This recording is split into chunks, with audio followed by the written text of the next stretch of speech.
সরকারি চাকরিতে বয়সসীমা ৩৫ বছর করার দাবিতে রাজধানীর শাহবাগ মোড় অবরোধ করেছেন একদল চাকরি প্রত্যাশী। দুপুরে তারা শাহবাগ মোড় অবরোধ করলে আশেপাশের সড়কে যানজট দেখা দেয়। পরে পুলিশ তাদের সরিয়ে দিলে রাস্তার পাশ থেকে অবস্থান কর্মসূচি চালায় আন্দোলনকারীরা। তারা বিশ্বের নানা উদাহরণ তুলে ধরে বলেন, বাংলাদেশে যেখানে একজন শিক্ষার্থী পড়াশোনা শেষ করতে ২৭ বছর বয়স পেরিয়ে যায়, সেখানে ৩০ বছরের সময়সীমায় একটি বড় প্রতিবন্ধকতা। তাই তারা দাবি তুলেছেন সর্বনিম্ন ৩৫ বছর করার। আমাদের সামনে থেকে ব্যারিয়ারটা তুলে দেওয়ার কথা বলছি, যেন আমরা স্বাধীনভাবে আমাদের কর্ম নির্বাচন করতে পারি।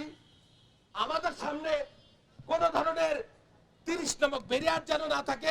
গতকালকে থেকে শুধুমাত্র ঢাকা শহরে না, দেশের ৬৪টা ডিস্ট্রিক্ট থেকে আজকে তারা সবাই এখানে এসেছেন। আমি মনে করি এটি অত্যন্ত যৌক্তিক এবং সঠিক দাবি, কারণ বিগত ২০ বছরে এই দেশের সাধারণ মানুষের ছেলে মেয়েদের কোনো চাকরি হয় নাই। এখানে একটি গোষ্ঠী শুধুমাত্র তাদের ছেলে মেয়েদের চাকরি দিয়েছে।